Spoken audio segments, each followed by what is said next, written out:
ಇವತ್ತು ವಿರೋಧ ಪಕ್ಷದ ನಾಯಕರಾದಂಥ ಸನ್ಮಾನ್ಯ ಅಶೋಕ್ ಅವರು ಏನು ರಾಜ್ಯ ಸರ್ಕಾರದ ವೈಫಲ್ಯ ಬಗ್ಗೆ ಏನು ಖಂಡನ ನಿರ್ಣಯ ಏನು ಅವರು ತಗೊಂಡು ಚರ್ಚೆಯನ್ನು ಮಾಡಿದರೋ, ನಮ್ಮ ವಿಧಾನ ಪರಿಷತ್ತಿನ ಅಪೋಸಿಷನ್ ಲೀಡರ್ ಆದಂಥ ಚಲವಾದಿ ನಾರಾಯಣ ಸ್ವಾಮಿಯವರು ಮತ್ತು ನಾನು ಅದಕ್ಕೆ ಅನುಮೋದನೆಯನ್ನು ಕೊಡುವಂಥ ಕೆಲಸ ಕೂಡ ಮಾಡಿದ್ದೇವೆ.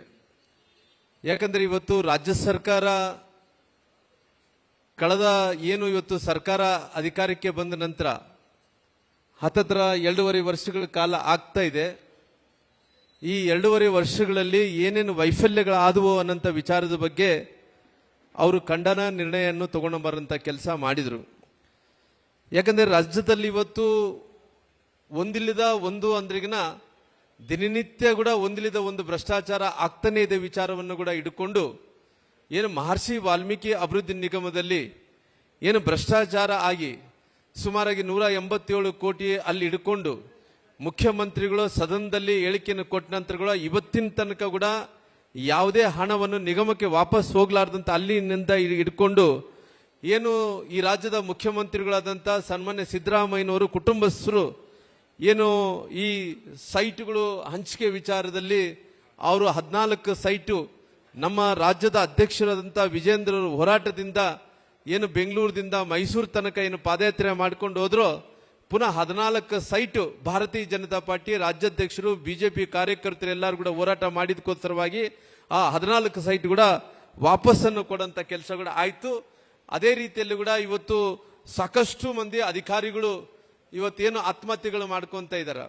ಮಹರ್ಷಿ ವಾಲ್ಮೀಕಿ ಅಭಿವೃದ್ಧಿ ನಿಗಮದಲ್ಲಿ ಚಂದ್ರಶೇಖರನ ಅಧೀನ ಇಟ್ಕೊಂಡು ಅದೇ ರೀತಿಯಲ್ಲಿ ಸಾಕಷ್ಟು ಇಲಾಖೆಯಲ್ಲಿ ಕೂಡ ಸಾಕಷ್ಟು ಮಂದಿ ಅಧಿಕಾರಿಗಳು ಕೆಲವು ಮಂದಿ ಆತ್ಮಹತ್ಯೆಗಳು ವಿಚಾರವನ್ನು ಇಟ್ಕೊಂಡು ಕೂಡ ಇವತ್ತು ಸರ್ಕಾರ ಬಂದ ನಂತರ ಎಷ್ಟು ಮಂದಿ ಅಧಿಕಾರಿಗಳು ಆತ್ಮಹತ್ಯೆ ಮಾಡ್ಕೊಂಡಿದ್ದಾರೆ ವಿಚಾರವನ್ನು ಕೂಡ ಅದನ್ನು ಕೂಡ ಉಲ್ಲೇಖನ ಮಾಡೋಂಥ ಕೆಲಸ ಮಾಡಿದ್ದೀನಿ.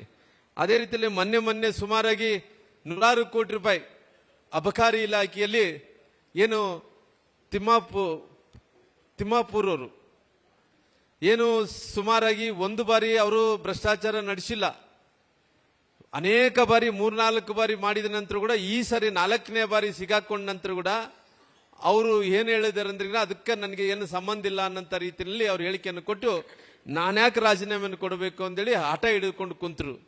ಅದೇ ರೀತಿಯಲ್ಲಿ ನಮ್ಮ ಪಕ್ಷದ ಎಲ್ಲರೂ ಕೂಡ ಹೋರಾಟವನ್ನು ಮಾಡಿದ ನಂತರ ಕೂಡ ಯಾವುದೇ ರೀತಿಯಲ್ಲಿ ಕೂಡ ಸರ್ಕಾರ ಭ್ರಷ್ಟಾಚಾರ ಮಾಡೋರಿಗೆ ಪೂರ್ಣ ರೆಡ್ ಕಾರ್ಪೆಟ್ ಅನ್ನು ಹಾಕಿ ಸ್ವಾಗತವನ್ನು ಕೂಡ ಮಾಡೋಂಥ ಕೆಲಸ ಮಾಡಿದ್ರು.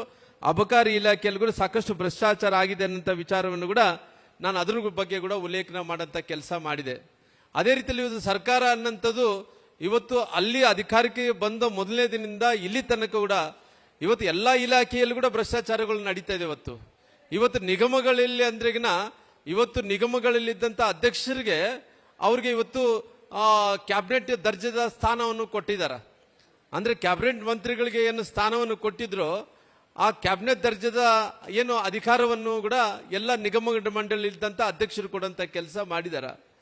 ಆದರೆ ಇವತ್ತು ಅಧ್ಯಕ್ಷರು ಅವ್ರಿಗೆ ಇವತ್ತು ನಿಗಮ ಮಂಡಳಿಗಳಲ್ಲಿ ಅಧ್ಯಕ್ಷರಿಗಿದ್ದಂಥವ್ರಿಗೆ ಅಷ್ಟು ದೊಡ್ಡ ಸ್ಥಾನ ಕೊಟ್ಟ ನಂತರ ಕೂಡ ಇವತ್ತು ಉದಾಹರಣೆಗೆ ಹೇಳ್ಬೇಕಂದ್ರೆ ಪರಿಶಿಷ್ಟ ಜಾತಿ ಇವತ್ತು ನಿಗಮಗಳಲ್ಲಿ ಕೂಡ ಅಲ್ಲಿದ್ದಂಥ ಅಧ್ಯಕ್ಷರು ಕೂಡ ರಾಜೀನಾಮೆಯನ್ನು ಕೊಡುವಂಥ ಕೆಲಸ ಕೂಡ ನಡೆಯಿತು. ಹಂಗಾಗಿ ಇವತ್ತು ಎಲ್ಲ ನಿಗಮಗಳಲ್ಲಿ ಕೂಡ ಭ್ರಷ್ಟಾಚಾರ ಆಗಿದೆ ಅನ್ನೋ ವಿಚಾರವನ್ನು ಕೂಡ ಅದನ್ನು ನಾನು ಪ್ರಸ್ತಾಪನೆ ಮಾಡುವಂಥ ಕೆಲಸ ಮಾಡಿದ್ದೀನಿ. ಅದೇ ರೀತಿಯಲ್ಲಿ ಇವತ್ತು ಸರ್ಕಾರದಲ್ಲಿ ಇವತ್ತು ಎಲ್ಲ ಇಲಾಖೆಯಲ್ಲಿ ಕೂಡ ಏನೇನು ಆಗ್ತಾ ಇದೆ ಅದ್ರ ಬಗ್ಗೆ ಕೂಡ ತನಿಖೆ ಆಗಬೇಕು ಅನ್ನೋಂಥದ್ದು ಕೂಡ ಅದ್ರ ಬಗ್ಗೆ ಕೂಡ ನಾವು ಉಲ್ಲೇಖನವನ್ನು ಕೂಡ ಮಾಡೋಂಥ ಕೆಲಸ ಮಾಡಿದ್ವಿ.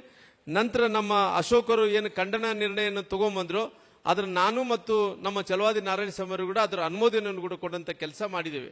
ನಿರ್ಭೀತ, ನಿಷ್ಪಕ್ಷಪಾತ, ವಿಶ್ವಾಸಾರ್ಹ ಸುದ್ದಿಗಳಿಗೆ ಮತ್ತೊಂದು ಹೆಸರಾಗಿರುವಂತ ನ್ಯೂಸ್ 18 ಕನ್ನಡ ಈಗ ಆಪ್ನಲ್ಲೂ ಲಭ್ಯವಿದೆ. ದಯವಿಟ್ಟು ಇಲ್ಲಿರುವ QR ಕೋಡ್ ಅನ್ನ ಸ್ಕ್ಯಾನ್ ಮಾಡಿಕೊಂಡು ಆಪ್ ಅನ್ನ ಡೌನ್ಲೋಡ್ ಮಾಡೋದಕ್ಕೆ ಮರಿಬೇಡಿ. ನಿಮ್ಮ ಬೆಂಬಲ ಹೀಗೆ ಸದಾ ನಮ್ಮೊಂದಿಗಿರಲಿ. ಧನ್ಯವಾದ.